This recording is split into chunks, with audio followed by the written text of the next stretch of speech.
Bien, bonjour. Nous allons donc, avec ma comodératrice, commencer cette session, qui s'avère certainement très passionnante, concernant donc la question, je cherche le titre exact, l'AMP pour les femmes seules, quel accompagnement vers la parentalité. Donc on a 3 intervenants, et donc je donne la parole à la première intervenante, le professeur Rachel Lévy, qui est donc chef de service à l'hôpital Tenon, dans le service de la biologie de la reproduction, et qui s'occupe particulièrement du sécos. Bonjour, Oui. Merci pour cette invitation. Oui. On fera les questions à la fin, comme en général ça se fait dans toutes les sessions. Merci, excusez-moi. Alors, donc, point de vue du biologiste de la reproduction, et moi j'ai le plaisir d'exercer à l'hôpital Tenon depuis maintenant un peu plus de 10 ans. On va parler un petit peu de chiffres, mais on va surtout parler de la façon dont les professionnels du monde de la reproduction ont abordé, ont pris le choc et la révolution des nouveaux parcours, en particulier pour les femmes non mariées. Alors, vous connaissez tous la loi de bioéthique du 2 août 2021 qui a ouvert pour la première fois aux couples de femmes et aux femmes non mariées l'accès aux dons de spermatozoïdes et donc à l'assistance médicale à la procréation avec la suppression du critère médical d'infertilité.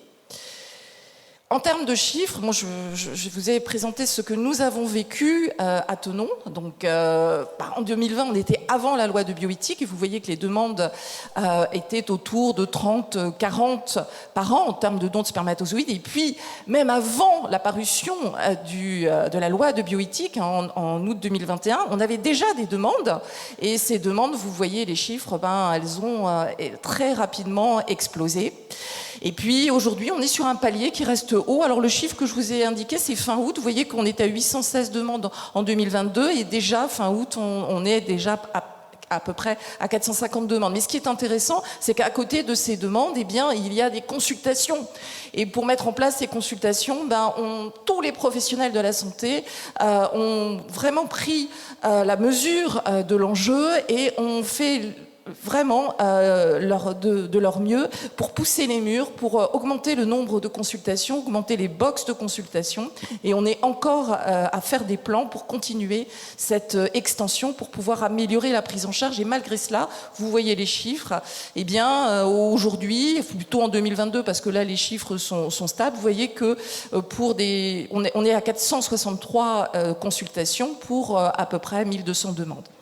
Alors les femmes non mariées, et ça c'était une surprise en ce qui concerne notre centre, ont représenté 2/3 des demandes. On pensait que ce serait à peu près moitié-moitié, mais en fait ces demandes ont été vraiment plus importantes. Alors aujourd'hui, je vous donne, pour que bien sûr on va pouvoir aborder toutes ces questions, on est à peu près à 14 mois de délai pour une première consultation dans notre sécos en don de spermatozoïdes, et après on a établi un délai qui est stable de 6 mois pour la première délivrance de paillettes.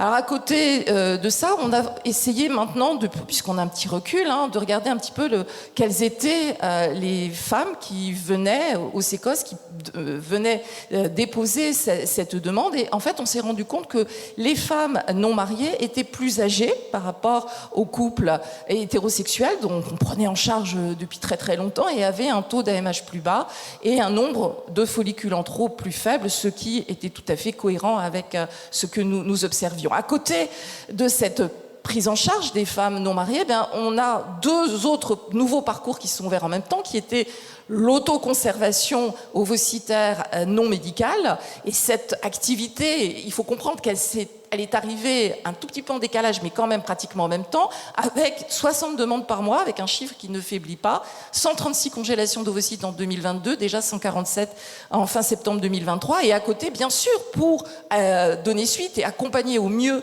les prises en charge des femmes non mariées, il faut des donneurs de spermatozoïdes, et nos chiffres à Tenon, c'était 10, 12, 15 par an, donneurs de spermatozoïdes jusqu'en 2020, et vous voyez que ça a explosé. 62 donneurs pris en charge en 2020, 2022, déjà 50 fin septembre 2023. Alors pour faire face, on s'est très vite rendu compte, comme je vous l'ai dit, que ce n'était pas une évolution, mais bien une révolution et qu'il fallait qu'on s'organise. Et très vite, au niveau du centre, on s'est dit il va falloir simplifier les parcours qui étaient les parcours qu'on avait établis depuis très très longtemps. Et une idée, ça a été de proposer le principe du passeport que vous connaissez tous pour y avoir été confrontés un jour. Et l'idée, ça a été de faire un guide pour accompagner les demandes dès le départ et pour accélérer, essayer de fluidifier le parcours avec une seule consultation, mais bien sûr pas une consultation sèche, une consultation accompagnée avec des informations accessibles, et je vais vous montrer comment on s'est organisé. Alors aujourd'hui, ce parcours, il a été mis en place en avril de l'année dernière. Aujourd'hui, on a un petit recul. Ce qu'on voit, c'est que ça n'a pas forcément réduit le délai sur la première consultation que je vous ai présentée, mais par contre, ça a permis l'accueil de beaucoup plus de patientes.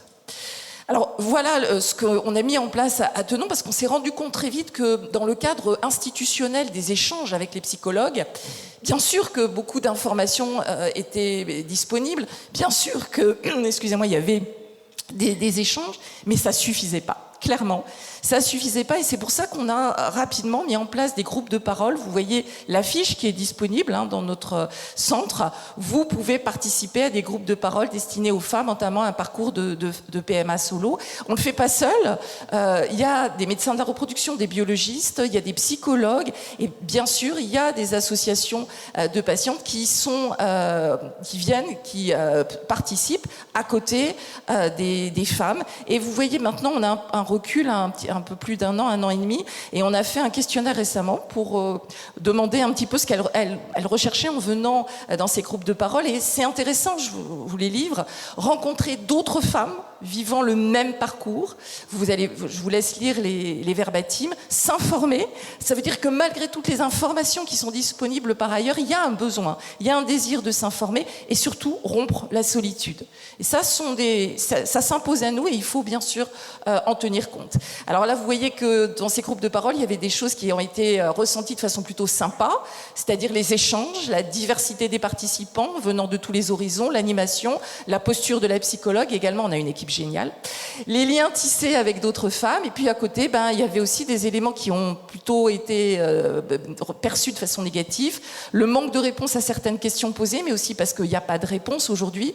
Le contenu des séances, les modalités pratiques. Et puis il y en a qui avaient un ressenti différent, parce que selon l'étape du parcours, c'est-à-dire au moment du rendez-vous, au moment des premières consultations, de la délivrance de paillettes, au moment aussi de l'échec, parce que bien sûr le résultat, hélas, n'est pas toujours de positif. Eh bien, il y a un accompagnement, et vous allez voir que cet accompagnement, on a choisi de l'étendre après la grossesse et jusqu'à la naissance, et même au-delà.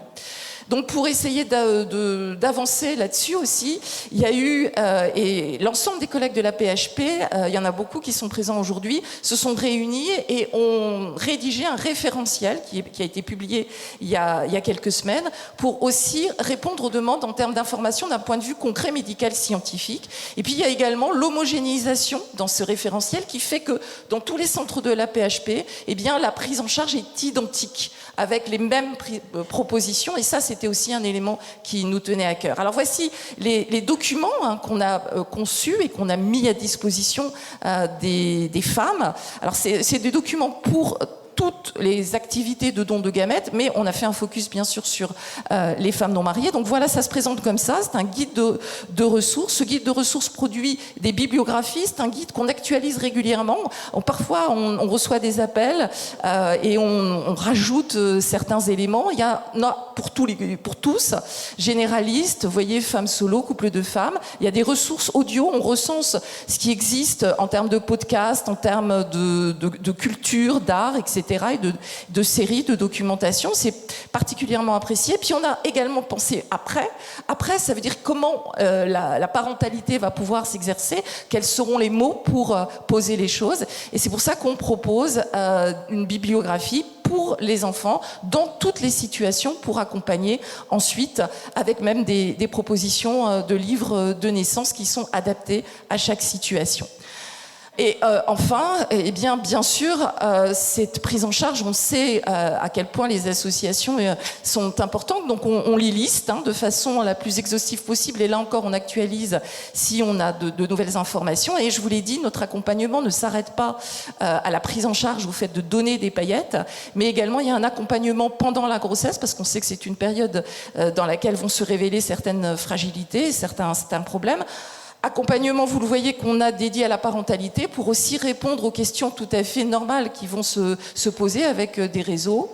Et puis, parfois, quand ça se passe mal aussi, déceler les premiers signes de problèmes et accompagner, comme je vous l'ai dit, au-delà de la naissance. Au-delà, c'est aussi former, informer, et on a pris le parti, parce qu'on a la chance à Sorbonne Université d'avoir l'université des patients, des patientes qui depuis des décennies forment des patients partenaires et des patients experts, notamment dans le cadre de la cancérologie. Et on a travaillé avec eux et on a la joie de vous dire que nous allons ouvrir cette année une masterclass pour former des patients experts, des patients partenaires, parce qu'on est persuadé, encore plus dans les parcours dont on va discuter aujourd'hui, que ces patientes vont pouvoir être des acteurs majeurs pour améliorer l'accompagnement vers la parentalité. Et voici l'équipe. Bon, évidemment, c'était à Noël. Voilà, merci pour votre attention.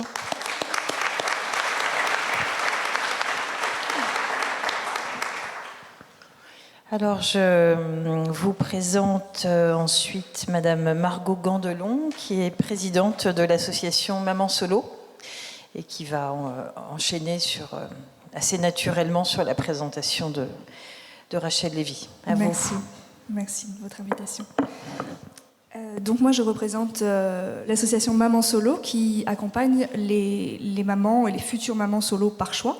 Donc on est uniquement dans la solo-parentalité et pas dans les mères qui seraient séparées, divorcées, veuves, abandonnées, entre guillemets, pendant la grossesse. Voilà, c'est juste les personnes qui ont décidé de concevoir en solo et donc une partie des nouveaux publics de la loi bioéthique.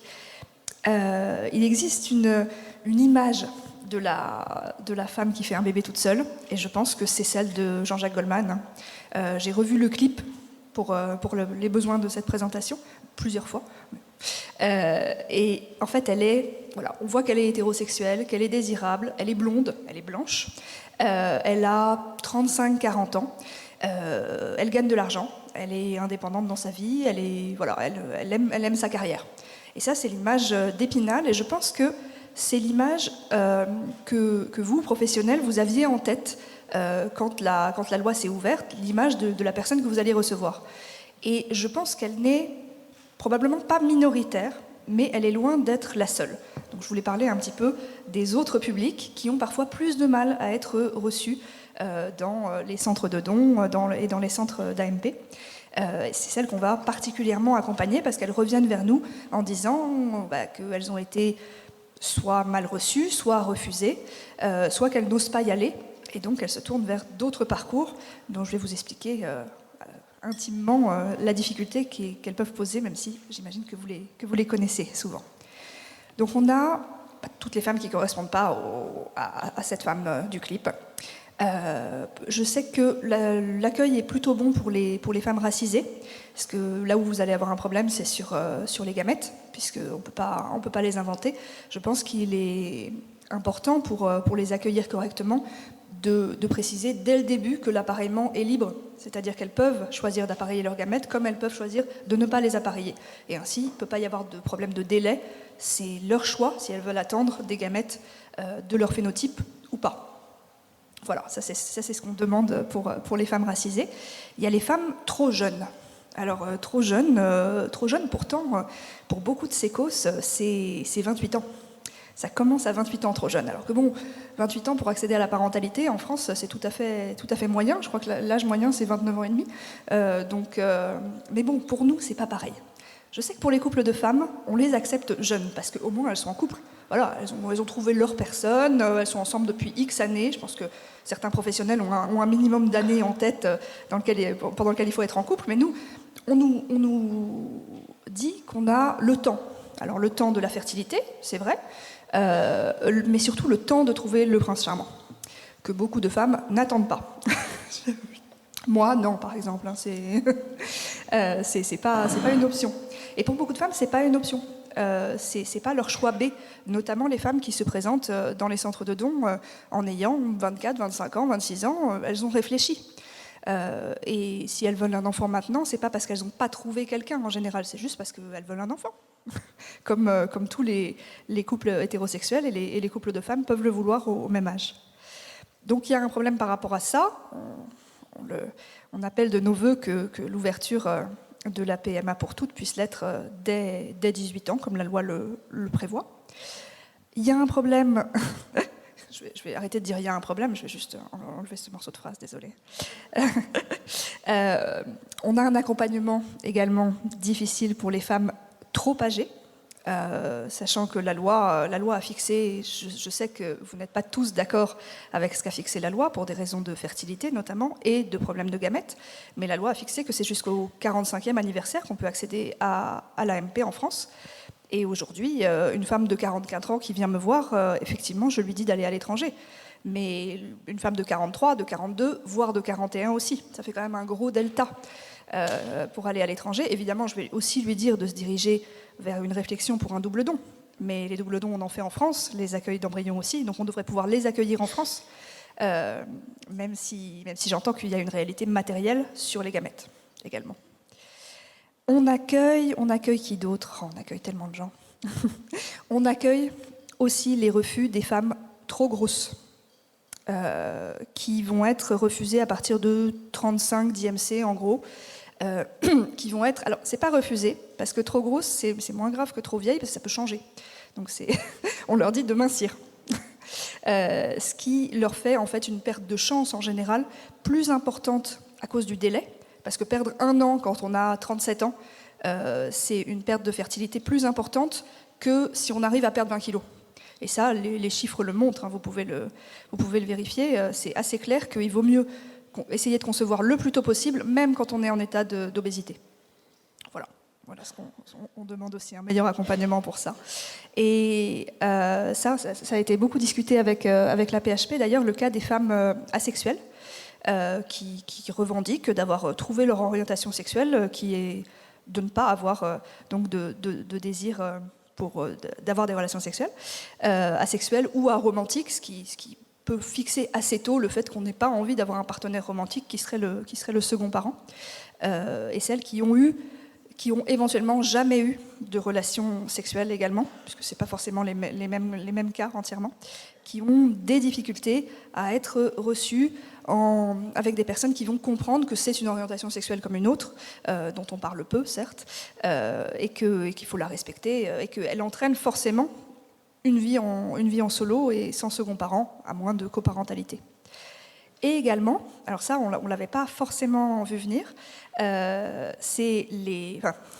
on a des retours comme quoi, mais c'est pas normal, elles rentrent dans 2 cases. C'est les lesbiennes. Les lesbiennes viennent vous voir aussi en disant que elles sont solo. Parfois, elles ne le disent pas, elles le cachent parce que on va revenir vers le même truc, mais alors, où est la femme de votre vie ? Je veux bien dire que vous n'avez pas un homme de votre vie, mais où est la femme de votre vie ? Voilà. Donc évidemment, on peut aussi vous pouvez aussi accueillir les non-couples de femmes, mais les femmes qui sont homosexuelles, mais qui n'ont pas trouvé quelqu'un ou qui ne veulent pas trouver quelqu'un. Voilà, donc dès qu'on sort un peu de cette image de la chanson de Goldman, on a plus de difficultés, alors que nos parcours, nos profils sont très divers, et qu'il y a... Bon, j'avais pas de fin de phrase, excusez-moi. Donc ça, c'est des femmes qui vont être rejetées de l'AMP en France. Et je crois que j'ai jamais vu encore une femme rejetée de l'AMP en France qui va décider de ne pas avoir d'enfant. Donc ces femmes vont aller, alors majoritairement à l'étranger, ce qui va être surtout cher. Donc quand elles ont les moyens, ça va à peu près. Je sais qu'il y a une femme qui a dû abandonner son appartement récemment pour vivre dans un camion pour essayer de faire sa PMA au Danemark. Je ne pense pas que ce soit une bonne solution, ni pour elle, ni pour l'enfant à venir, si elle arrive à l'avoir.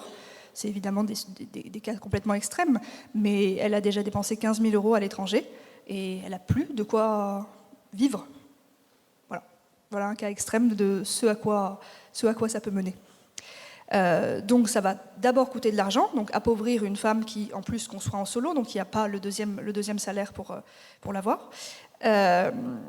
Des difficultés avec son travail, des difficultés pour faire les trajets, etc.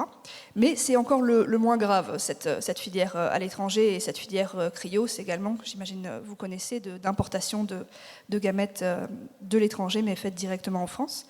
Mais ce que je trouve le plus difficile, et ceux avec lesquels on a du mal à accompagner les mamans solo qui vont faire ce choix, parce qu'on leur dit de ne pas le faire, c'est celles qui vont se tourner vers les donneurs connus et les inséminations artisanales, avec tous les risques sanitaires que ça pose, avec tous les risques juridiques que ça pose sur nos familles ensuite, puisque cette personne peut toujours décider de reconnaître l'enfant ou de faire des pressions disant qu'il va reconnaître l'enfant, et les risques également d'agressions sexuelles qui sont vécus bien plus souvent que vous ne l'imaginez, puisque curieusement les donneurs totalement philanthropes qu'on rencontre sur Internet peuvent se révéler autrement une fois dans une chambre.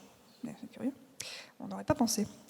Donc voilà, désolée pour la culpabilisation, mais voilà, les femmes que vous refusez vont globalement, je pense à 90%, avoir un enfant, avoir des enfants, mais elles vont choisir une autre méthode qui va être des parcours difficiles pour elles et parfois dangereux.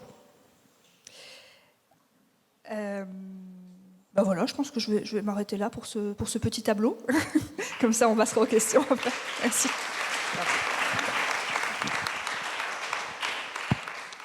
Bien, merci beaucoup pour respecter vos temps de parole, ce qui donnera plus de place à la discussion.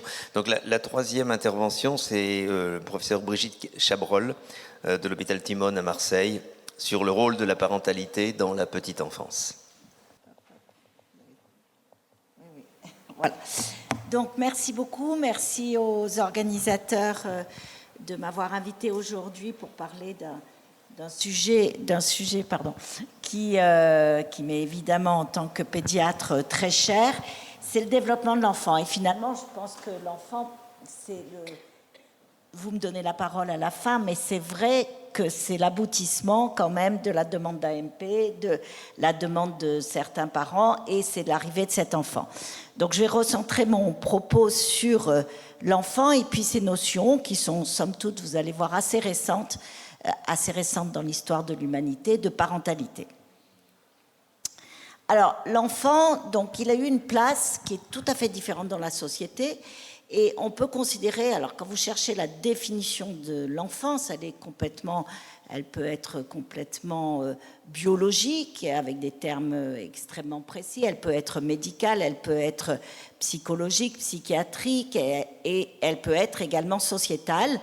Et la définition qu'on retient, c'est que c'est une construction socio-culturelle qui évolue historiquement, qui varie d'une société à l'autre et qui concerne les premières années de la vie humaine. Donc l'histoire de l'enfance est tributaire de la vision des adultes sur le monde des enfants. Et là aussi, c'est un premier point, c'est que finalement, on connaît bien la vision des adultes sur le monde des enfants, on connaît beaucoup moins, la vision des enfants sur le monde des adultes, et d'autant plus qu'ils sont tout petits, et eux, on ne leur pose pas la question.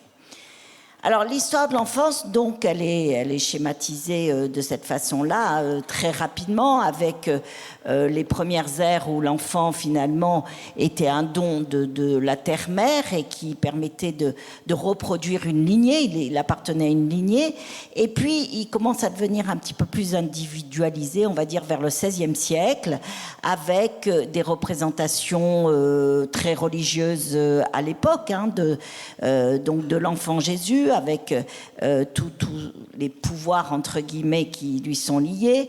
Il y a également vis-à-vis de la religion, donc les réformes protestantes qui ont changé un petit peu le regard sur cet enfant, avec vraiment une personnalité. Et puis également arrivé au XVIIe siècle, donc on va retrouver ces notions. et d'enfant Jésus, donc dans la bonté. Un enfant est bon, il est pur, il vient d'une famille entre guillemets pure, et puis en même temps l'enfant péché, c'est l'enfant qui n'était pas attendu et qui est parfois, qui est très souvent abandonné. C'est le début de ce qu'on appelle les tours d'adoption qu'on retrouvait au départ devant les églises. Et puis par exemple l'hôpital Saint-Vincent de Paul à Paris a été un hôpital vraiment des enfants abandonnés. Au XVIIIe siècle, au siècle des Lumières, donc là apparaît la réflexion, j'allais dire le regard plus philosophique sur les enfants, et en même temps arrivent quand même des progrès dans la conception, et on voit qu'il y a moins d'enfants, il y a une limitation des naissances par femme déjà, et en même temps une mortalité infantile qui diminue. Bon, c'est clair que si une femme a moins d'enfants, il y aura moins de bébés nés, morts-nés ou dans les premiers mois de vie, et ceux qui vont survivre le seront dans des meilleures conditions. Et puis là, c'est Rousseau qui arrive en disant que l'enfant est naturellement bon, mais tout ceci peut être bien sûr tout à fait discuté. 19e siècle, ère de l'industrialisation, et là, l'enfant devient objet de travail. Il va vraiment de façon officielle, jusqu'à présent il n'avait pas trop de place, mais là, il va devenir celui qui va rapporter de l'argent, comme le reste de la famille, donc aux parents, à la famille, pour une survie. Et c'est Victor Hugo qui a immortalisé ça. Vous voyez le poème que je vous ai cité, où il montre bien le sort de ces enfants, le sort de ces petits garçons, ces petites filles qui partaient à la mine. Et puis, on arrive fin du 19e, début 20e, et là, on commence vraiment, l'enfant commence à avoir une identité, et cet enfant, on va lui faire des soins particuliers. Et c'est plus les mêmes soins que le regard qu'on aura au niveau médical, au niveau santé, sera vraiment centré sur lui. C'est le début de la pédiatrie, de la puéricultrice, et également, et également, un enfant qui va mieux, c'est un enfant qui va être éduqué. Et donc l'importance, et vous le savez, toutes les lois très très importantes qui ont lieu entre la fin du 19e et le début du 20e sur l'éducation obligatoire pour tous les enfants. En même temps, les grandes découvertes médicales, Pasteur est passé par là, donc lutte contre les infections, début des vaccinations. Ensuite, milieu du XXe siècle, arrivée des antibiotiques. Et de plus en plus, la survie donc, des enfants est améliorée avec une mortalité nettement diminuée dans les premières années de la vie. Et on commence à parler de protection de l'enfance, et l'enfant devient de plus en plus autonome et résistant, et l'énoncé des droits de l'enfant donc, dans les années 80. Et puis actuellement, donc, on se rend compte que cet enfant a une place très particulière, une place complètement idéalisée dans les familles, avec l'intervention, et on va reparler, quand je dis de la psychologie, c'est au sens très large du terme, dans les relations privées, donc au sein même de la famille, et puis également cette idée de droit à l'enfant, mais également de droit de l'enfant. Donc l'enfant devient un sujet, l'enfant devient un référentiel, et on le sait aussi actuellement, donc des pressions de la performance, que ça soit au niveau de l'enfant ou de ses parents, la sacralisation des valeurs de l'enfance qui sont absolument fondamentales, et puis vous le savez aussi, la question de la parole de l'enfant qui est de plus en plus écoutée, pour le grand bien bien sûr, et le respect des droits de cet enfant. Et donc cet enfant aura un projet individuel de vie, et par ailleurs l'enfant, ça s'intéresse plus certains lobbying, devient un très très grand consommateur, et beaucoup de choses sont tournées vers l'enfant.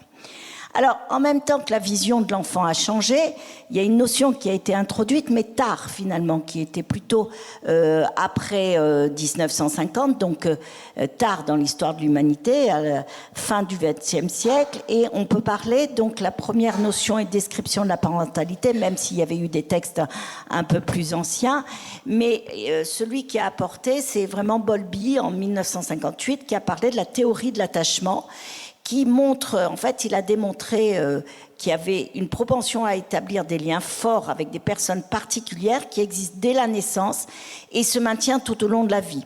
Actuellement, bien sûr, dès la naissance, on sait très bien que l'histoire de l'enfant ne commence pas à la naissance, mais à la fécondation, donc tout le long de la grossesse et ensuite tout au long de la vie.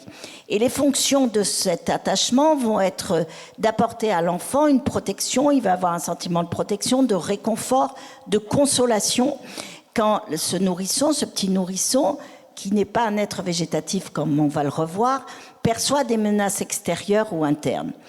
Et si les réponses de l'entourage sont tout à fait adéquates, l'enfant a l'assurance de trouver de l'aide.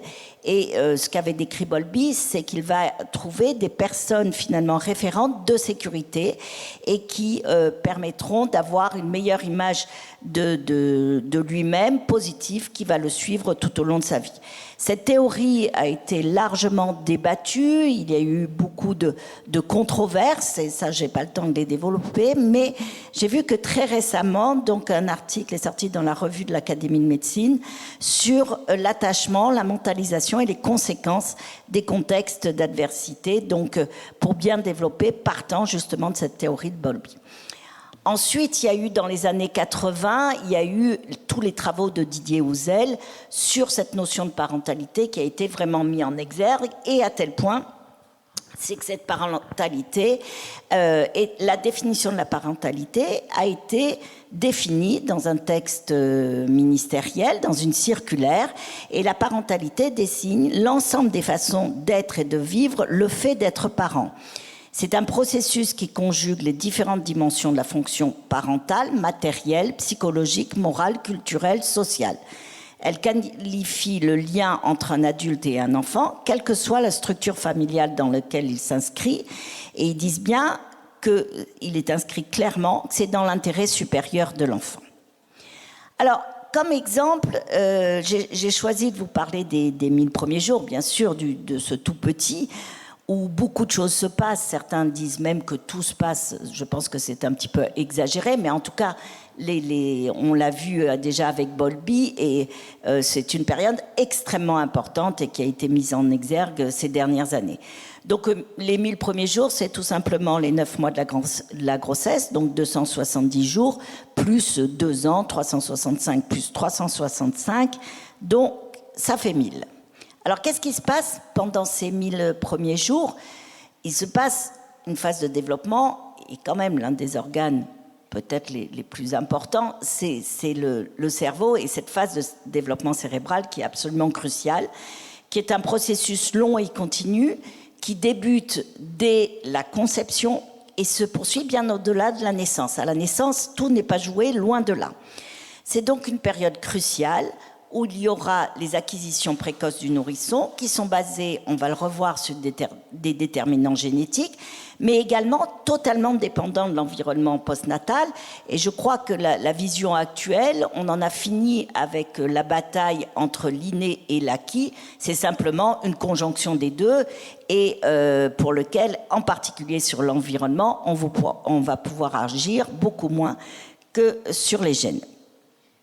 Alors, vous le voyez ici, dans cette coupe d'IRM fœtal. Donc, on voit un schéma du développement embryonnaire du système nerveux central et périphérique jusqu'à un schéma anatomique. Et vous voyez qu'avec les IRM, les progrès qu'on a réalisés actuellement, on peut suivre ce développement, donc de la période de 21 semaines jusqu'à la naissance, où on voit l'importance de la croissance cérébrale, et puis la mise en place des sillons, la mise en place du cortex et le début de la myélisation, qui permettront donc un neurodéveloppement que l'on espère favorable. Donc j'ai emprunté ce schéma à Jessica Dubois, et on retrouve donc une progression en anténatal avec toutes les phases, on va dire, génétiquement déterminées, puis tous les mécanismes qui dépendent des perceptions, des expériences et des interactions sociales. Et ceci va permettre une sélection, une stabilisation des connexions pertinentes dans le développement et finalement dans la vie de tous les jours de l'enfant. Alors, schématisé de cette façon, donc le développement psychomoteur, ça va traduire le développement du système nerveux central, mais il y a des allers-retours, puisque bien sûr, tout ce qui va se passer autour de cet enfant et toutes ses acquisitions vont retentir sur les stabilisations synaptiques et autres. Et on peut représenter très schématiquement comme ça, entre ce qui se passe pendant la vie intra-utérine, où le poids de la génétique est quand même peut-être, en tout cas au départ, le plus important, et puis le poids de l'environnement qui apparaît et qui est extrêmement important pendant la vie extra-utérine. Et pour mémoire, on porte tous à peu près 20 000 gènes, et 16 000 sont consacrés au cerveau, et en particulier au développement du cerveau. Voilà, donc juste les modules de développement, très rapidement, tout ceci va permettre une motricité globale, une motricité fine, une communication, socialisation. Tout ceci n'est absolument pas indépendant et programmé de cette façon-là. Tout est en interrelation. Donc si quelque chose va bloquer, par exemple, la communication, on aura un blocage de la mise en place de la motricité fine, voire de la motricité globale.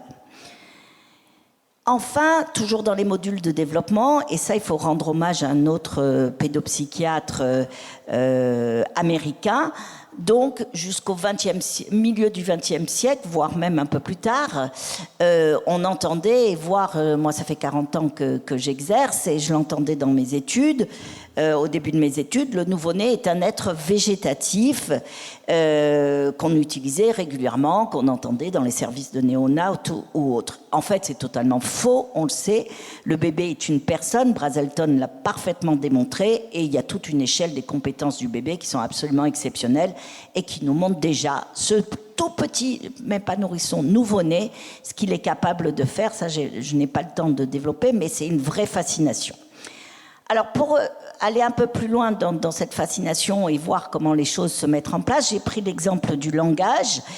Alors, le langage qu'on appelle de la langue maternelle, bon, c'est quand même la langue, en général, c'est ce qu'entend l'enfant dès la période de la grossesse et puis après sa naissance. Donc, c'est une interaction entre des aptitudes innées, programme génétique, et les informations linguistiques de l'entourage, et toujours dans une relation faite d'interaction et d'échanges affectifs. Des enfants qui n'ont pas ces interactions-là ne pourront pas acquérir le langage de la même façon. Et l'une des clés d'entrée, c'est ce qu'on appelle la prosodie, donc le rythme, les accentuations, les intonations. Et on a des expériences aussi très précises. On montrait que le bébé était capable de reconnaître la prosodie de sa mère dès J1 et pour la langue maternelle dès J4, quand c'est parlé par un autre adulte qui n'est pas la mère, il le reconnaît.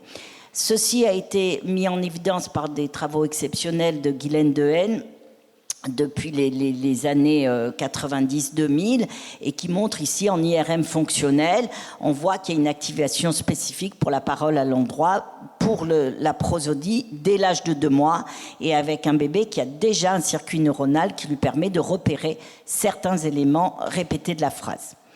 L'interaction sociale, il est clair que ça a un impact déterminant sur l'apprentissage du langage, en perception et en production. On voit là 3 petits bébés qui sont à la crèche, qui se battent pour avoir le même hocher. Ils se poussent, ils se parlent. C'est pas grave, à la fin tout le monde aura un hocher, mais au moins ils se sont rendus compte qu'il y avait quelqu'un à côté avec qui il fallait parler, communiquer. Et là, c'est 2 petites filles qui se disputent un peu leur biberon, voir où elles en sont. C'est exactement pareil.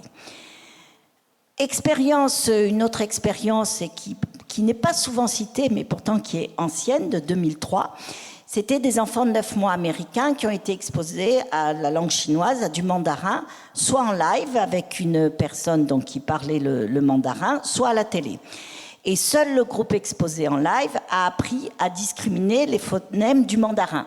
Donc là, déjà, on peut se dire il vaut mieux parler directement à un enfant que par l'intermédiaire d'un écran. Et vous savez, les débats actuels. Il faut savoir aussi que vers l'âge de 2 ans à peu près, il y a une phase, mais qui est absolument fabuleuse, et je pense que tous ceux qui ont eu la chance de voir grandir un enfant connaissent cette phase exceptionnelle. C'est lorsque l'enfant arrive à une masse critique de 50 mots, il se met à acquérir 4 à 10 mots nouveaux par jour. Plus jamais de notre vie, notre ordinateur cérébral ne permettra ça. Hein. Vous pouvez essayer d'apprendre une langue dès demain en faisant 50 mots, vous n'en saurez pas plus le jour d'après. Par contre, le bébé, lui, à la fin de la seconde année, son lexique s'accroît. Il va être beaucoup plus, donc il a un vocabulaire très important et ça favorise l'émergence de la syntaxe. Et donc là, il va se mettre à construire ses phrases et compagnie. Donc cette phase est extrêmement importante, elle est connue depuis longtemps. Et là, très récemment, un article aussi qui a fait débat, qui a été recité dans le Monde des Sciences il n'y a pas très longtemps, puisqu'il vient d'être publié.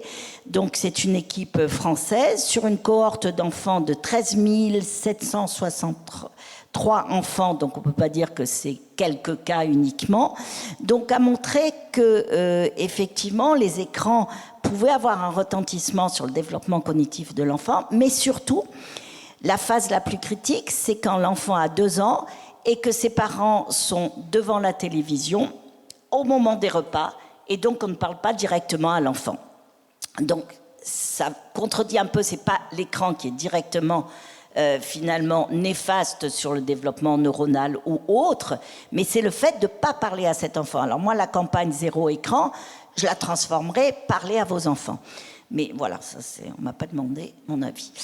Donc voilà, très rapidement, les autres, j'ai dépassé un peu mon temps ? Non. Les autres, donc tout ça, bien sûr, va continuer. Une phase aussi fondamentale dans l'interaction, c'est 4-5 mois, c'est la découverte, c'est pas narcisse, mais presque. Donc le bébé découvre dans le miroir un autre bébé, et c'est absolument génial pour lui, puisque c'est le moment où il est en totale empathie. Il rit, le bébé rit, il pleure, le bébé pleure, il fait des grimaces. C'est la seule fois de notre vie où on a un ami intime qui fait strictement ce qu'on a envie de voir émerger. Bon, le langage, on en a parlé, les 2 mots associés, puis pour arriver après à la phase, il va raconter sa journée, et puis pour lui, tout va se terminer par le début de l'école, ou tout va débuter par le début de la scolarité. Alors, je suis allée très très vite sur le neurodéveloppement, mais je pense que ce qui est extrêmement important, c'est qu'on voit justement que le neurodéveloppement, parfois on nous oppose, oui, mais vous avez un discours purement biologique, vous allez nous parler de génétique, d'épigénétique, de telle méthylation.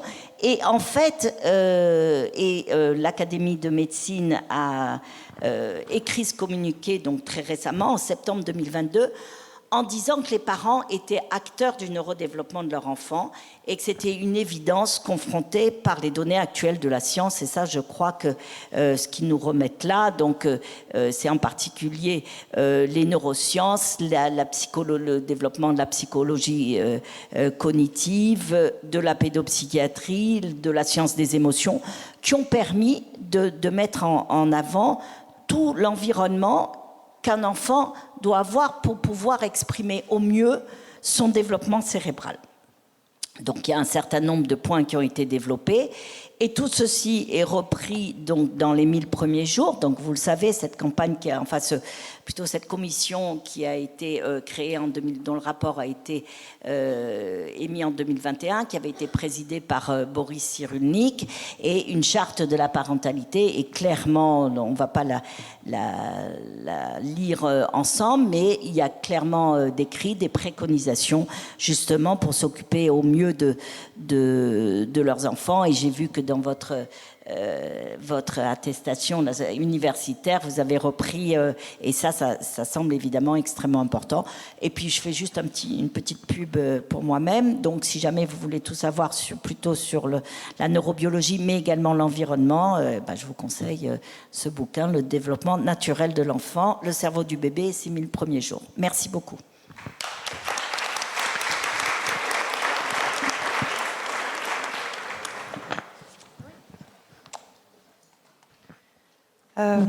Merci à vous 3. Je trouve que les organisateurs ont fait un choix tout à fait judicieux, parce qu'on voit l'apport de chacune à ces questions complexes, dont on voit vous parliez des révolutions, je pense que le terme n'est pas sous-estimé, et on voit toute la complexité, parce qu'il y a les demandes qui vous arrivent au niveau du SECOS, ou dans les associations, ou dans les associations, et puis toute la suite qu'il faut avoir en tête, qui a été très bien décrite par le professeur Chabrol. Alors je laisse la place à la discussion.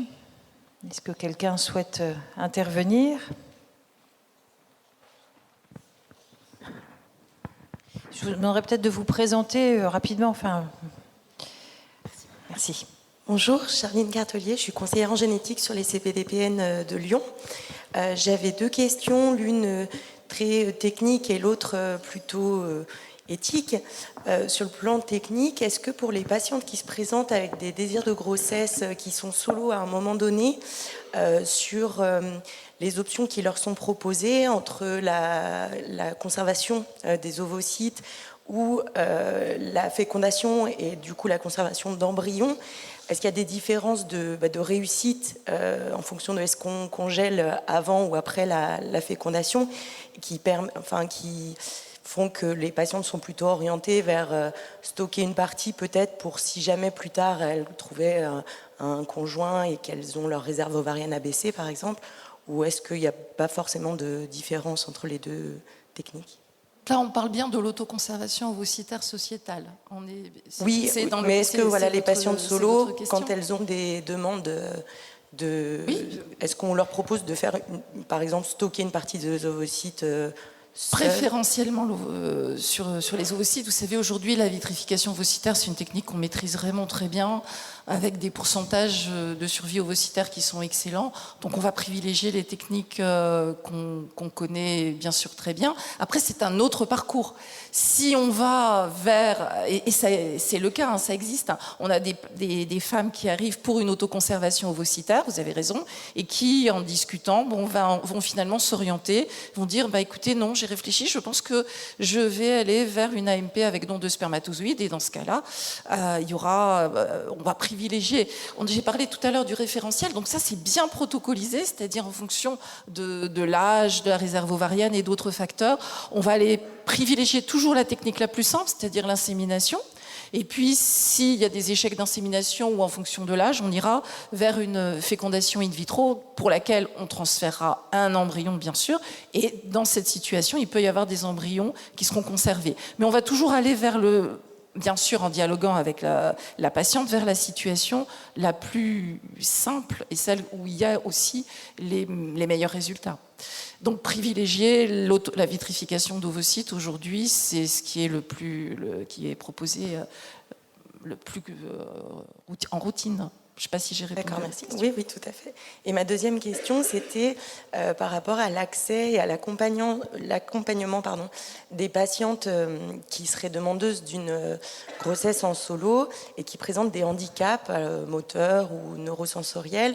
Est-ce qu'il y a un accompagnement spécifique qui est proposé ? Est-ce que ça arrive plus fréquemment qu'elles soient réfutées en fonction de tout ça ? Il n'y a pas de discrimination. Ça, c'est important. Je crois que je ne l'ai pas cité, vous avez raison dans la diapositive. Et chaque prise en charge est faite de façon la plus personnalisée en intégrant, vous avez parlé, madame, de différents facteurs, et ça fait partie des facteurs qui sont bien sûr pris en charge. Alors, on a des équipes qui sont, je parlais de nos psychologues tout à l'heure, mais on peut avoir accès aussi à des professionnels spécialisés pour accompagner, si besoin, en fonction de la situation. Mais il n'y a pas de discrimination. D'accord, merci. Est-ce qu'il y a d'autres questions dans la salle ? Pendant que vous donnez le micro, si je peux rebondir. Oui, excusez-moi, allez-y, madame. Tout le monde a l'impression de ne pas discriminer. C'est comme l'oncle au repas de famille qui n'est pas raciste. Vous voyez, tout le monde a l'impression de ne pas discriminer. Et bien sûr qu'il y a des... Ne serait-ce que l'âge. Vous, à Thonon, je ne pense pas que ça soit le cas. Vous ne refusez pas en dessous de 29 ans ? Non ? Alors, les sécos qui refusent en dessous de 29 ans. La loi s'impose, oui, mais quand vous essayez de prendre un rendez-vous, la loi ne s'impose pas, la secrétaire s'impose. Non, mais on est refusé. Moi, je trouve qu'il n'y a pas trop de problème par rapport au handicap, parce que ça doit être quelque chose de plus carré. On a l'impression de vraiment discriminer, alors qu'en dessous de 29 ans, on a l'impression de mettre un délai. Donc, j'ai pas trop l'impression. On a une maman solo qui est aveugle, qui a récemment eu l'autorisation et qui n'a pas eu trop de problèmes. Un accompagnement plus grand, mais c'est tout. Bonjour, je suis Sabrina, une coordinatrice de dons d'organes et de tissus. Je pose une question. Je voulais savoir quels étaient les critères pour être donneur de sperme. Et je voulais savoir si c'était possible pour une maman solo, en fait, de faire une première aide médicale à la procréation avec les spermatozoïdes d'un donneur et d'en refaire une autre avec le même donneur. Alors, pour répondre à votre question, ça va dépendre, et encore plus maintenant, de la situation de l'état du nombre de paillettes qui sont disponibles. Si les paillettes qui ont été utilisées antérieurement sont encore disponibles, c'est quelque chose qui va pouvoir être discuté. Pas systématiquement, ça ne va pas être réalisable systématiquement, mais ce sont des questions qui nous sont posées de temps en temps. Voilà. Voilà. Et donc pour être un homme en âge de procréer jusqu'à 40 ans, avec on a une prise en charge qui comprend bien sûr une consultation médicale pour vérifier qu'il n'y a pas de pathologie qui pourrait être une contre-indication au don de spermatozoïdes. Alors pour répondre à la question des pathologies, nous disposons d'une grille qui a été établie avec les SECOS, qui d'ailleurs a été actualisée, et pour laquelle, bien voilà, en fonction de la présence ou pas de pathologie, eh bien le donneur va pouvoir être accepté, c'est-à-dire rentrer dans le parcours du don. Voilà. Oui, je voulais juste peut-être rajouter à ce que dit Rachel. Cette question d'abord la question de l'âge, c'est vrai qu'au tout début des SECOS, il n'y avait pas de limite d'âge. Puis progressivement, les SECOS étaient basés sur les recommandations de la Société américaine de reproduction qui disait qu'à partir de 45 ans, je crois, il commençait à y avoir une petite augmentation du risque des anomalies génétiques qui est rare. Hein. Je rassure toujours les gens pour lesquels l'un géniteur a eu plus de 45 ans, c'est toujours très rare. Et pour revenir à la question de vouloir, demander à avoir le même donneur, c'est une question qui date depuis le début des SECOS, c'était les couples. Puisque jusqu'en 2021, on ne pouvait traiter, les SECOS ne pouvaient traiter que les couples hétérosexuels. C'était des demandes. Et c'est vrai que c'est une question d'organisation, je dirais, parce que quand on fait une insémination, on ne sait pas si ça marchera au premier cycle, pour un couple ou une femme seule, ou bien s'il faudra attendre 6 cycles, 7 cycles. Alors après, on passera à la FIV. Mais c'est vrai que c'est très compliqué, parce que souvent, effectivement, c'était une demande qui paraissait légitime, qui pouvait se justifier. On a envie d'avoir, effectivement, au niveau des gènes, le même donneur. On peut le discuter, mais c'est recevable. Mais c'était une question d'organisation, je dirais. Il y a la limitation à 10 naissances aussi, qui fait que parfois on ne peut plus utiliser le même donneur parce qu'on a atteint les 10 naissances aussi. Oui, allez-y. Bonjour, je suis Sophie, infirmière de coordination aussi. Et moi, j'avais une question par rapport à l'accès aux origines. Qu'en est-il pour le don de gamètes et don d'embryons? Est-ce que ça a eu un impact et diminué les dons actuels ou... Enfin, j'ai vu que dans votre hôpital, vous aviez plus de donneurs de sperme, donc tant mieux. On n'en a jamais assez. Ça, c'est sûr, mais du coup, est-ce que cet accès aux origines est un frein au don d'ovocytes, spermatozoïdes et embryons à l'heure actuelle? Alors, à notre grande surprise, ça n'a pas été un frein. Voilà. C'est vrai qu'on avait peur, hein. Je crois qu'on attendait tous cette loi de bioéthique et avec une certaine appréhension en se disant que ça allait décourager, inquiéter, effrayer, etc., etc. Et ça n'a pas du tout été le cas en fait. Là, je vous ai présenté les chiffres des donneurs qui ont réellement sont rentrés dans le parcours et ont terminé leur parcours, mais on a monté à 240 candidats au don dans les premiers mois rien que pour le SECOS de Thonon, rien dans les premiers mois suivant la loi de bioéthique. Donc je crois que la réponse à votre question, c'est qu'en ce qui concerne en tout cas les donneurs de spermatozoïdes, il y a eu une mobilisation qu'il y avait une préparation, parce que cette loi de bioéthique, elle était attendue, donc il y avait aussi des donneurs qui étaient prêts et qui voulaient se présenter. Aussi une forme de militantisme et d'accompagnement. Cette loi, elle était attendue, il fallait qu'elle marche, et pour ça, il y a beaucoup de donneurs qui se sont mobilisés pour que ça marche. Maintenant, oui, je vous ai dit tout à l'heure, on n'a jamais assez de donneurs. Mais en tout cas, l'accès aux origines n'a pas été un blocage, parce qu'en fait, cette loi, elle a eu, je ne sais pas si on peut dire c'est une chance ou pas, mais elle a été discutée pendant très très très longtemps. Il y a eu beaucoup de débats, il y a eu des états généraux, il y a eu beaucoup de médiatisation, et je crois que du coup, tous ceux qui étaient intéressés par le sujet savaient que l'accès aux origines allait être mis en œuvre. Sur le don d'ovocytes, pareil, hein, on s'était dit, vous savez que antérieurement, au moment du don d'ovocytes, une partie des ovocytes pouvait être autoconservée. C'était une mesure qui avait été mise en place et qui s'est avérée d'ailleurs efficace pour permettre l'augmentation du don d'ovocytes. Donc là encore, on s'était dit, puisqu'il y aura la possibilité d'autoconserver directement, sans passer par le don, ses propres ovocytes, peut-être que l'activité de don d'ovocytes va chuter. Ça aurait pu, en tout cas, non, ça n'a pas été le cas. On a maintenu un niveau de donneuse d'ovocytes qui est resté stable, voire a légèrement augmenté. Donc je crois que là encore, ce qui a changé, c'est très intéressant votre question, c'est la typologie des donneurs et des donneuses, qui sont certainement qui ont des motivations et ce qui les amène à donner a sans doute évolué. Voilà. Mais on est passé de donneuses d'ovocytes qui, au moment du don, pouvaient bénéficier d'une partie de leurs ovocytes autoconservés, tout ça a été bien codifié, à une loi qui ouvrait l'autoconservation ovocytaire à toutes les femmes selon des critères d'âge, bien sûr. Est-ce que j'ai répondu du coup à votre question ? Je me permets, je profite. À propos de révolution et puis à propos de ce qu'a très bien rappelé à propos des travaux de Bowlby, parce que les travaux de Bowlby, ils sont en fait missionnés par l'OMS à la suite des catastrophes de la première partie du XXe siècle. Et à ce moment-là, on se met à prêter, en fait, et heureusement, à s'intéresser au fonctionnement psychologique des bébés notamment, des enfants, mais vous avez bien dit que ça précédait, mais les bébés, on se met à leur prêter, il y a tous les travaux ensuite qui vont suivre, qui permettent qu'on prenne en charge aussi leur douleur, même physique, hein. On se disait en voix off qu'il n'y avait pas d'anesthésie pour les bébés pendant encore pas si longtemps. Hein. Moi, quand j'étais jeune interne, on recousait les bébés sans la moindre anesthésie, sans en prendre soin. Bon.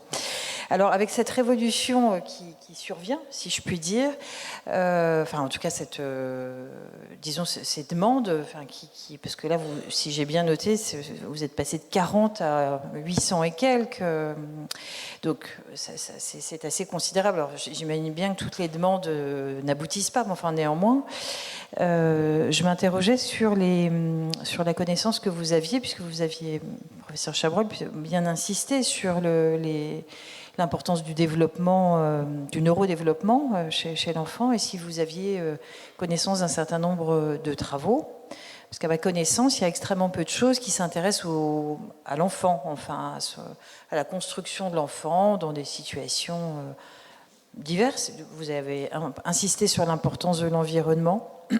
Voilà, je vous pose la question.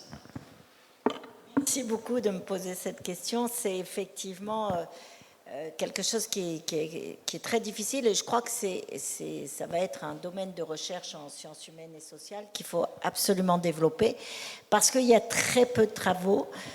Si on connaît... je dis il y a très peu de travaux. Il y a par exemple des grands travaux qui sont quand même déjà anciens, quand on parle le rôle de l'interaction sociale et du langage. Il y a eu en particulier cette découverte des enfants qui, je ne sais pas si vous vous rappelez à l'époque, qui étaient en Roumanie dans des orphelinats qui n'étaient pas des vrais orphelinats puisqu'ils avaient été pris, et des enfants qui avaient un potentiel génétique tout à fait normal et qui étaient complètement autistes parce que personne, ils étaient allongés avec juste un biberon 3 fois par jour et personne leur parlait. Ils n'avaient pas cette figure de référence et ça, je pense que c'est quelque chose d'extrêmement important qui est cet enfant puisse trouver une référence pour développer son attachement et tout ce qui va lui permettre le début de l'interaction sociale. Donc, toutes les bases et les besoins, oui, il y a des travaux. Mais après, dans la vraie vie, j'allais dire dans le suivi lorsqu'on suit même les enfants nés après AMP, là j'ai regardé un petit peu la littérature, on parle beaucoup de recherche de malformations, de causes diverses de troubles du neurodéveloppement parce que parfois il y a plus de prématurité, il y a plus de problématiques ou de grossesse, en tout cas c'était au départ de grossesses multiples et autres, mais il est extrêmement difficile d'établir vraiment sur le moyen et le long terme de savoir exactement. Donc on a vu par exemple cette cohorte qui est une cohorte de 15 000 enfants, la cohorte ELF, il faudrait peut-être voir si à l'intérieur de cette cohorte il y a des enfants, voilà. Et on attend donc, vous ne les avez pas encore publiés, les résultats. Voilà. Ben ça sera intéressant. Oui, il faut se rapprocher de Marie-Aline parce qu'elle est très intéressée, bien sûr.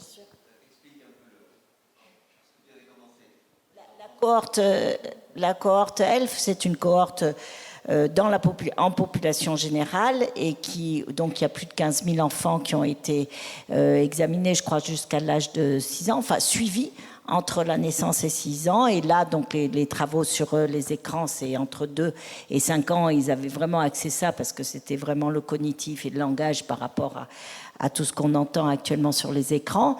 Mais je pense qu'il y a énormément de données et on pourra mieux répondre. Après, faire des travaux un peu plus prospectifs, il n'y en a pas. C'est-à-dire que moi, en tout cas, je n'en ai pas trouvé ou à ma connaissance. Et à l'étranger, il y en a, mais c'est plus des... enfin, je veux dire, les facteurs, il y a des facteurs confondants et les facteurs sont surtout liés, ils ont plus vu le niveau social, économique, précarité d'une femme seule, quelle que soit la raison, et finalement, sur l'enfant lui-même, il y a très peu d'évaluation. Il y a d'évaluation de son environnement, mais est-ce qu'il y a un réel retentissement sur l'enfant? Pour l'instant, on ne peut pas conclure. Enfin, dans ce que j'ai trouvé.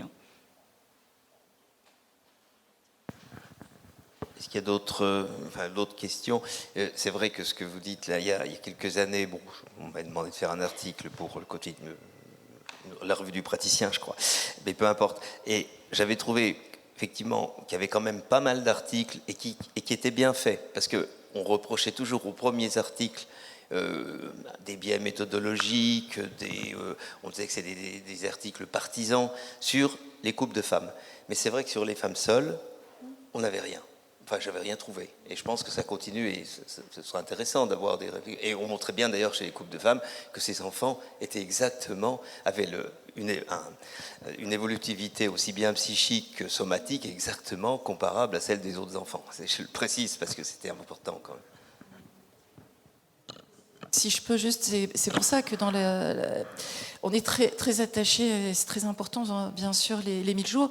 Alors, parce qu'on est biologiste de la reproduction, nous, on va même au-delà, on dit les 1000 jours et plus. Les plus, c'est la période qui précède la fécondation.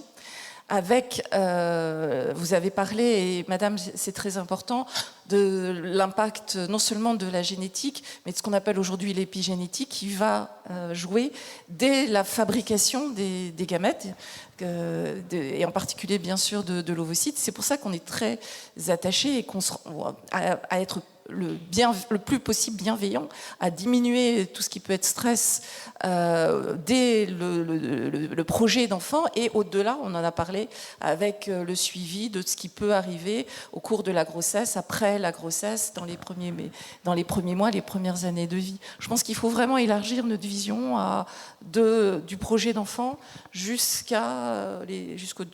aux 2 premières années de vie. Et c'est pas facile. Autres interventions? Questions?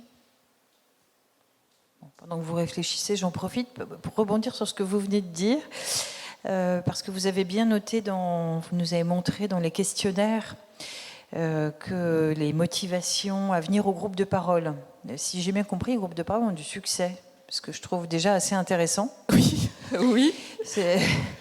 C'est-à-dire que, et dans les motivations principales, vous me répondrez si vous n'êtes peut-être pas d'accord, hein, mais il y a vous avez repéré quelques items qui est récurrent, et il y a notamment le fait de rompre la solitude. Alors moi, je me dis, un, succès des groupes de parole, deux, motivation à rompre la solitude. Les associations sont aussi, j'imagine, sollicitées du fait de la solitude. Alors bien sûr, il y a la question de la discrimination, mais il y a peut-être aussi la solitude tout court, enfin, face à ces questions, un moins grand portage social, enfin, je ne sais pas, enfin, c'est vrai qu'on est dans des sociétés quand même hyper urbanisées, les gens sont isolés, enfin, on sait ça, donc... et puis vous avez laissé, alors je ne sais pas, d'abord je voulais avoir votre avis là-dessus, et puis autre chose, vous parliez de l'accompagnement pendant la grossesse, moi je me dis donc, et après, comment est-ce que vous vous organisez, et vous avez laissé entendre que de temps en temps il y avait un certain nombre de problèmes, ce qui est normal, enfin, mais alors voilà, je me demandais un peu quelles étaient les proportions des problèmes, alors, et quelles étaient leur nature. Je réponds tout de suite à votre deuxième question. Nous, on est plus dans l'anticipation, la prévention, en fournissant un accompagnement par le biais de ce guide de ressources et par les psychologues qui sont disponibles avant, pendant, après. Donc voilà, et je n'ai pas aujourd'hui de chiffres à vous donner, si c'est ça la question, de survenue, de problèmes pendant la grossesse. Je pense que c'est toute l'importance des études prospectives qui doivent aujourd'hui être menées, puisqu'on a changé d'échelle. Hein. À notre petit niveau, centre de Thonon, 37 demandes, et vous avez vu les chiffres qui augmentent. Ça veut dire que les premières naissances, elles sont arrivées un an pratiquement après la loi de Bouygues, et puis ça monte de façon exponentielle partout en France. Hein. Donc ça veut dire qu'ils vont avoir 2 ans, ils vont rentrer, ces enfants arrivent, ils vont rentrer à l'école, et à la maternelle, etc., etc. Ça va changer, je pense, notre société. Enfin, voilà. Je ne peux pas vous répondre sur les chiffres, parce que je pense qu'il faut faire des études prospectives. Et pour répondre sur votre première question, en fait, on a fait un questionnaire, et c'est les patientes elles-mêmes qui ont fait remonter ces préoccupations. C'est-à-dire que, comme je le disais, dans le cas des entretiens formels, institutionnels, qui sont obligatoires dans notre centre, et je pense partout, hein, où il y a un échange entre les candidates au don de spermatozoïdes et les psychologues, il y a une espèce de préparation, de jeu de rôle qui se met en place, et les femmes quelque part vont essayer de dire ce qui est attendu qu'elles disent pour que le don soit accepté. On s'en est, voilà, il n'y a pas de, c'est évident. Alors que, en fait, le groupe de parole, c'est quelque chose d'ouvert. Il n'y a pas d'évaluation, il n'y a pas de jugement, il n'y a pas de conditionnement en fait à leur réponse. Et c'est là qu'elles ont besoin. Elles ressentent et elles expriment ce besoin de pouvoir s'exprimer en toute confiance, en toute bienveillance, et de faire remonter leur questionnement. Et on voit que parmi les questionnements, en effet, il y a ce sentiment de solitude. Ça n'a rien à voir, je pense. Chacun joue son rôle. Les associations, vous avez bien sûr un rôle important à jouer, mais je crois qu'au-delà de ça, dans l'intimité et de la personne, il y a aussi un besoin de partage qui est, moi, je trouve, naturel et plutôt sain. Je ne sais pas. Oui, bien sûr. Je pense que c'est tout à fait juste sur le fait qu'à l'hôpital, avec le psychologue, le biologiste, le gynécologue, on ne peut pas s'exprimer librement. Et dans la continuité, ensuite, je pense que la plupart des mamans solo vont avoir du mal à s'exprimer librement aussi avec le pédiatre, avec la PMI, parce qu'on a une crainte, la crainte des services sociaux, la crainte d'être stigmatisé. Et du coup, les ressources sont difficiles, on a du mal à tendre la main. Et ça peut mener à des situations difficiles. Nous, on organise du coup des moments de convivialité qui finissent par être, oui, des moments d'échange beaucoup. Et on a une répartition de femmes en parcours, femmes enceintes et femmes avec enfants, parce qu'après tous les bambins jouent, qui est très sympathique et qui permet de sortir d'un certain isolement de la vie moderne, même sans la question du second parent. Quand on a des petits enfants, on est assez isolé. Voilà, donc ça c'est intéressant. Et je voulais rebondir aussi sur le fait que les enfants arrivaient. Alors les miennes ont 2 mois, pardon, pas 2 mois. Elles ont 2 ans et 1 mois, donc effectivement elles sont nées légales. Mais j'étais très très enceinte déjà quand la loi est passée. Mais elles sont nées légales. Mais nos enfants et nos familles existent existe quand même depuis longtemps. Là, on passe à un niveau de production industrielle, mais on existe quand même depuis longtemps. Effectivement, il n'y a pas d'études. Je crois qu'il y a quelques petites choses en anglais, mais pas... moi, j'ai pas retrouvé, alors que j'avais lu beaucoup d'études sur les couples de femmes, effectivement. Oui. Et puis pour savoir à quel moment agir pour prévenir les difficultés, moi, je vois bien dans ma vie que je parle probablement moins que s'il y avait un second adulte avec moi. Forcément, quand je vais chez ma mère, bon, au-delà du fait qu'elle soit pipelette, quand je vais chez ma mère, mes filles parlent plus ensuite. Et ça, évidemment, la télé n'est pas un recours pour pallier à ça. Allez-y, oui. Merci. Céline Sester, je suis la présidente de l'association Les Enfants d'Arc-en-Ciel. Donc, on accompagne des couples de femmes et on a aussi quelques femmes seules qui nous contactent. Et je voulais rebondir sur la question de la solitude et sur à quoi peuvent répondre aussi les groupes de parole et les relations que ces nouveaux publics, pour le dire de façon large, peuvent avoir avec le parcours de soins. Il y a quelque chose, je pense, qui est à prendre en compte, c'est qu'il y a énormément d'appréhension sur comment on va être accueilli, comment on va pouvoir parler de notre projet de parentalité. Donc ça, c'est assez commun aux couples de femmes et aux femmes seules malgré tout. On a un peu le choc des cultures en France. Même si à l'étranger, elles sont aussi reçues par des médecins, le fait de venir à l'hôpital, le fait d'être reçu dans un parcours très médicalisé peut être assez impressionnant. Il y a l'enjeu de est-ce qu'on va être à la hauteur, est-ce qu'on va être en capacité de répondre aux questions qui nous sont posées, et l'impression un peu de devoir passer un examen pour être reçu à la fin et du coup que le parcours puisse avoir lieu. Il y a une réelle pression et donc je pense que c'est aussi à ça que ça répond. Il y a vraiment une inquiétude. Alors nous on travaille avec Tenon aussi et de façon très fluide depuis le début. C'est pas le cas avec tous les centres. Je pense que c'est important de le rappeler. On a devant nous aujourd'hui des personnes qui sont très ouvertes à cette question, qui ont des équipes qui accompagnent les femmes avec beaucoup de bienveillance et avec le souci que ce soit fait dans des conditions les plus effectivement les plus bienveillantes et les plus facilitantes. C'est pas le cas partout. Il y a quand même des endroits où les femmes seules sont vraiment traitées d'une façon qui est très discriminante, où elles ont des questionnaires à remplir qui sont absolument abominables. Voilà. Enfin, je pense que c'est important de le rappeler aussi parce que l'intérêt d'aborder cette thématique sur ces journées, c'est aussi le fait de dire que voilà, il y a encore une marge de progression parce que s'il y a des professionnels qui étaient prêts à les recevoir et à les accompagner, voilà, c'est pas forcément le cas partout. Donc cette crainte, elle est aussi liée à ça et le travail pour rompre la solitude et pour accompagner le parcours, il est aussi lié à ça.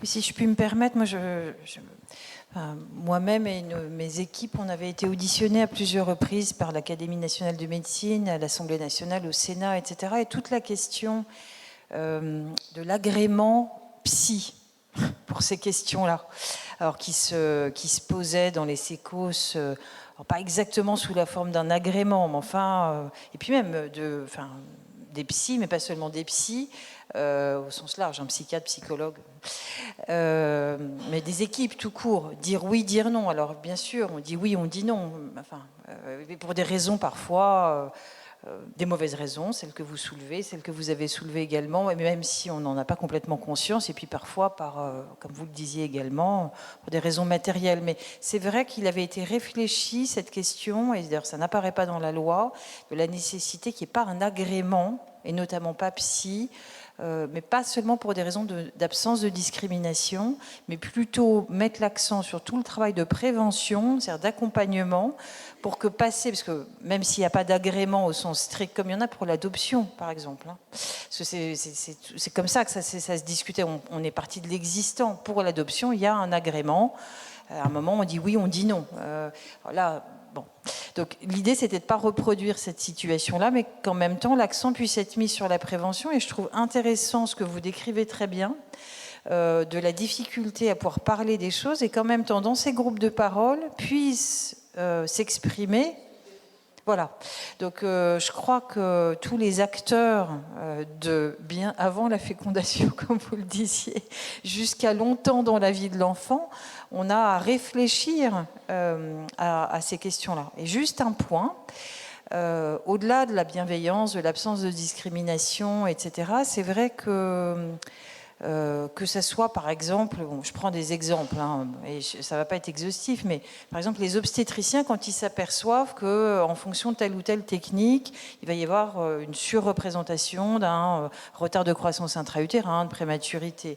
Les psys s'apercevoir en service de pédopsychiatrie qu'on a une surreprésentation de problèmes émotionnels présentés par des enfants qui se trouvent être dans telle ou telle situation. Eh bien, c'est pas par discrimination, il est de notre devoir scientifique de publier à ce moment-là quelque chose. Et donc, ça n'est pas parce que les patients sont accueillis avec toute la bienveillance et l'ouverture nécessaire que quand un certain nombre de données compliquées apparaissent, des travaux de recherche clinique et de recherche plus fondamentale ne doivent pas pouvoir avoir lieu. Donc c'est ça que je voudrais, au contraire, voilà. Donc c'est juste pour dissocier un peu ces deux questions qui ne sont pas discriminatoires en soi. Voilà. Enfin, c'est pour être clair. Là, on a établi que les travaux n'existaient pas encore. Et on est face à plein de gens qui ont du coup, pas des vérités scientifiques, mais des préjugés. Et avec le... Voilà. Oui, bien sûr. Il faut les études. On est d'accord. Une question là-bas. Allez-y, on vous amène le micro.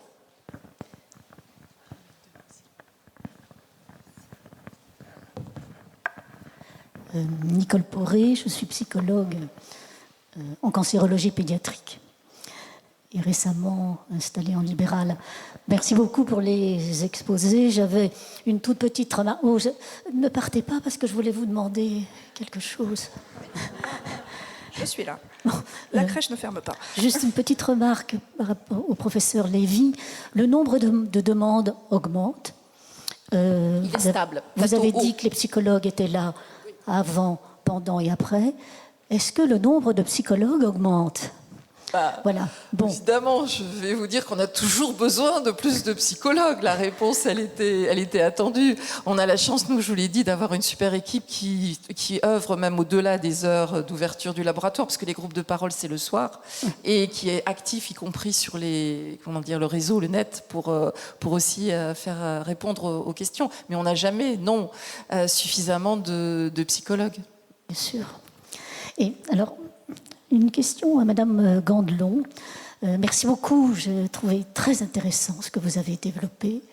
Mais je voulais vous demander quand même, est-ce que vous avez reçu, vous avez rencontré des femmes pour lesquelles la demande qu'elles faisaient vous a embarrassé? Est-ce que vous avez été embarrassé une fois, 2 fois, 3 fois? Oui. On essaye de pas juger, d'être dans la sororité, mais ne serait-ce que parce que des demandes perturbent notre grille de lecture. Après, j'ai une notification ouverte dans mon WhatsApp, enfin, j'en ai 50, mais j'en ai une en particulier, une femme de 50 ans qui me contacte parce qu'elle aussi, elle adorerait avoir des jumeaux. Moi, j'ai eu des jumelles, mais je les ai eues à 34 ans. Et puis, j'ai pas fait exprès. Enfin, d'ailleurs, on fait pas tellement exprès. Elle veut maximiser ses chances d'avoir des jumeaux parce qu'elle veut ses 2 enfants d'un coup, qu'elle veut pas que ses enfants... Elle a des bonnes raisons. Mais elle a 50 ans, elle sait qu'elle doit passer par un double don. Et à part, c'est difficile, et je sais pas si le corps suit 15 ans plus tard ce que j'ai fait, j'ai pas grand-chose à lui répondre, donc je n'arrive pas à lui répondre en toute bienveillance. Enfin, je vais pas lui répondre « Ah ouais, c'est super, j'adore mes jumelles, mais vas-y, fonce ». Je peux pas. Et par exemple, celle que j'ai citée, qui est en train de dépenser toutes ses économies de sa vie et qui finit par rendre sa location pour vivre dans un camion, elle a eu des problèmes de chauffage l'hiver dernier, enfin une situation ubuesque. Elle va voir les sécos et elle dit « Est-ce que vous pensez que je vais être refusée ?»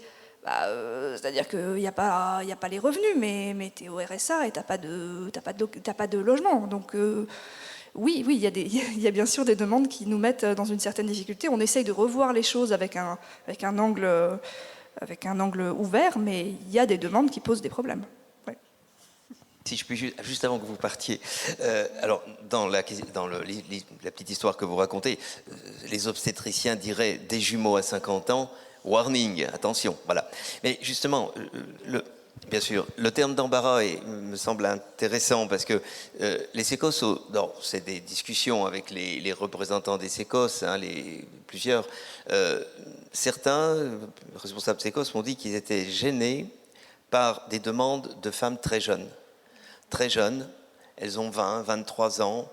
La plupart, effectivement, se disent asexuels, ne veulent pas avoir de rapport sexuel avec un homme ou avec une femme.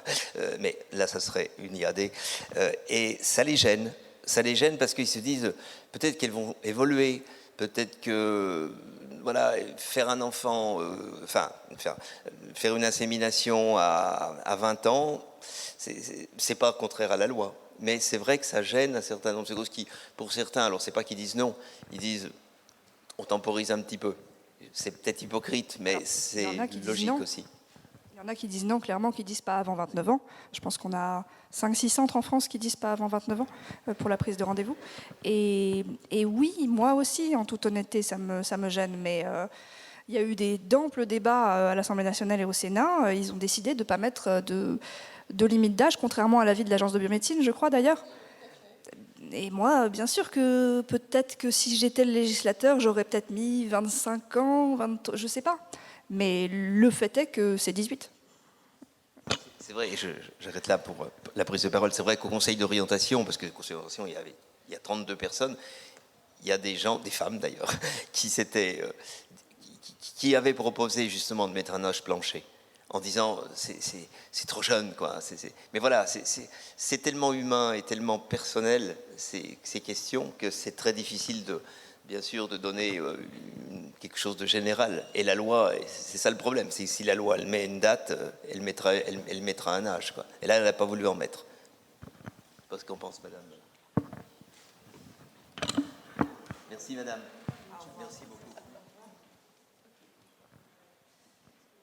Moi, j'ai peut-être posé une question, quand je vous entends et dans vos demandes au centre Tenon, une question qu'on entend aussi comme argument ou pas argument, enfin, qui se pose, c'est par rapport à votre activité. Donc, vous dites que vous êtes passé à 800 de demandes d'AMP pour des femmes seules.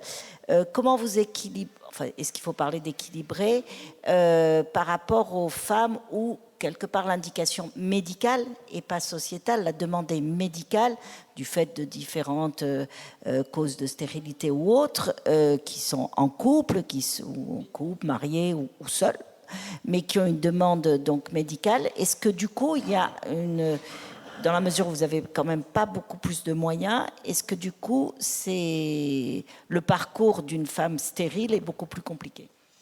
Alors si, avec ça. C'est que, en même temps, comme on l'a dit, il y a eu l'AMP pour les femmes seules qui a été ouvert, un peu plus tard l'autoconservation ovocitaire qui a explosé aussi, comme vous l'avez vu, et en même temps, l'infertilité du couple hétérosexuel continue à augmenter aussi. Et puis à côté, il y a aussi la préservation de fertilité pour les indications médicales qui augmentent. Donc en fait, oui, on a des injonctions paradoxales, et en fait, dans notre centre, on a lissé, c'est-à-dire on s'est réunis tous, on a dit, voilà, tant et tant de ponctions, autant des temps d'insémination par semaine, mais de façon à préserver chacune de ces catégories dont je vous ai parlé. Donc, pour l'instant, ça tient avec les délais que je vous ai présentés. Ils sont ce qu'ils sont, mais pour l'instant, on y arrive. Alors, on a un peu d'espoir en Ile-de-France. Vous savez que c'est quand même cette activité, elle est très importante, en particulier en Ile-de-France. Il y a un nombre de demandes plus importantes. On tient parce qu'il y a eu des ouvertures exceptionnelles dérogatoires de l'ARS sur différents centres en Ile-de-France. Je crois que c'est Bichat pour l'autoconservation ovocitaire et Foch aussi, et Clamart pour le don de spermatozoïdes, et le centre hospitalier sud-francilien pour les deux. Je ne sais pas si j'en ai oublié. Thomas, non. Donc ça veut dire que progressivement la pression devrait diminuer et les patientes pourront aussi être redirigées vers des centres où les délais de rendez-vous sont plus raisonnables. Donc je pense qu'on va y arriver. J'espère qu'on a passé le plus difficile. Donc je vous dis, on est sur un palier haut. Si on reste sur le palier haut, on va tenir. Et pour répondre à votre question, on a bénéficié de moyens supplémentaires et on a vraiment poussé les murs littéralement. On a fait des travaux et on continue de faire des travaux pour augmenter nos plages de consultation. Je voulais réagir sur la question qui a été posée par rapport à l'embarras. Et je trouve que c'est l'occasion de dire, enfin moi j'ai participé à une autre table ronde hier où on a pu mettre en avant l'intérêt de travailler en pluridisciplinarité, les médecins, les associations et les institutions. Je pense que sur cette question-là, c'est un peu pareil. Nous, dans les associations, oui, on est embarrassé aussi des fois, c'est sûr. Mais par contre, on n'a pas la même posture et on n'a pas les mêmes possibilités d'accompagnement. Ça veut dire que, bon, pour reprendre l'exemple qui a été donné par Margot, si on doit avoir la personne au téléphone 5-6 fois pour essayer de l'accompagner dans un cheminement ou un projet différent, on aura aussi ce temps-là que les médecins auront peut-être un peu moins. Donc c'est là aussi qu'il y a la complémentarité, je pense, des accompagnements qui se met en œuvre.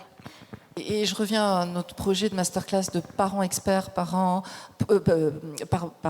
vous voyez, patients experts et patients partenaires, parce que je pense que vraiment dans ces situations, c'est important. Il y a un échange qui sera sans doute plus ouvert et plus sincère dans cette configuration. Il faut avoir les bons partenaires.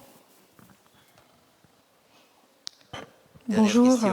Cécile, maman solo avant la loi bioéthique. J'ai la spécificité d'avoir fait un parcours en couple Ségos, puis un parcours PMA femme seule à l'étranger. Vous avez parlé des 1000 jours et en même temps, quand j'écoute les débats aujourd'hui, on s'arrête souvent au moment où la femme est tombée enceinte, où l'enfant est né. Et dans les 1000 jours, il y a un moment donné où la femme est particulièrement vulnérable, et du coup l'enfant aussi, c'est la dépression postpartum. La femme seule, avant la loi en tout cas, on n'a rien, à part la crainte intrinsèque et réelle de la PMI, du signalement, de l'enfant qui est pris en charge, etc. Est-ce que la prise en charge des femmes, par les femmes seules, par les Ségos, en dehors de la loi bioéthique, permet de rassurer les femmes là-dessus? Et je rejoins ce que vous avez dit sur la prise en charge globale de la femme seule. Je ne peux pas encore répondre à votre question parce que je pense qu'il faut qu'on ait un peu de recul et voir il faudrait faire vraiment des études pour voir si cette proposition d'accompagnement elle est efficace ou pas. Mais oui, bien sûr que c'est une préoccupation majeure. Vous avez raison. Je sais pas si... Non, moi je dirais plutôt que cette période de dépression postpartum est... Peut-être que vous allez en parler beaucoup mieux que moi, mais je ne vois pas pourquoi la détection, la prise en charge et l'aide qu'on peut apporter serait différente avec une autre maman. Là, on est... Voilà. Alors après, il y a peut-être, vous ressentez peut-être des stigmatisations ou autres, mais en tout cas, en termes d'échange, d'équipe, il n'y a pas de spécificité de traitement. Après... C'est l'accès peut-être à cette prise en charge qui est peut-être un peu plus difficile. Mais... Alors je peux dire un mot peut-être, parce que bon, je suis pédopsychiatre et spécialisée en périnatalité, donc voilà. Alors la période concernée de vulnérabilité, c'est le postpartum. La dépression, c'est quand ça va mal. C'est une des multiples façons d'aller mal en postpartum. C'est vrai que moi, je suis très sensible au fait que vous mettiez l'accent sur cette période-là, parce que sur une vie entière d'une femme, c'est la période de la plus grande vulnérabilité des femmes. Et étant donné que ça concerne des femmes plutôt jeunes et en bonne santé, majoritairement, et même si elles ont 40 ans avec la possibilité, c'est le suicide est une des premières causes de mortalité à ce moment-là. Évidemment, c'est rare, heureusement, mais c'est la première cause de mortalité tout de même. Donc, heureusement que parmi un certain nombre de mobilisations, les 1000 jours ont mis l'accent aussi là-dessus. Vous l'avez bien dit, les 1000 jours couvre les 2 premières années, donc la période du postpartum. Et bon, à ma connaissance, effectivement, peut-être que ce qui est en cause, je ne sais pas, hein, sur ce que vous soulignez, c'est peut-être plutôt, malheureusement, l'état de notre système de santé au sens très large, de la psychiatrie en particulier et de la pédopsychiatrie encore plus particulièrement. Donc les CMP, enfin les lieux où finalement, accessibles gratuitement, etc., ont malheureusement, pour l'immense majorité d'entre eux, des délais de rendez-vous extrêmement longs, alors que dans la période du postpartum, je pense vraiment que ni la mère ni le bébé ne peuvent attendre. Ça constitue pour moi des urgences relatives, hein. Mais dans certaines situations, ce sont de vraies urgences vitales, parce que voilà. Mais ce sont des urgences. On ne peut pas dire qu'on va recevoir dans 3 mois. C'est pas possible. Il faut que ça se passe dans les 15 jours, 3 semaines. Donc la plupart des services se sont organisés pour permettre ce délai de réponse faible, mais on est dans la même situation que les écos. Nous, on n'a pas reçu de moyens supplémentaires, on ne va pas que je sache, à pousser les murs, à s'organiser au mieux. Mais voilà, si vous pouvez participer à lancer l'appel, on est partant. Je crois qu'on va être obligé d'arrêter là la séance. Il est 12h02. Merci à tous et à toutes et à tous, et à bientôt.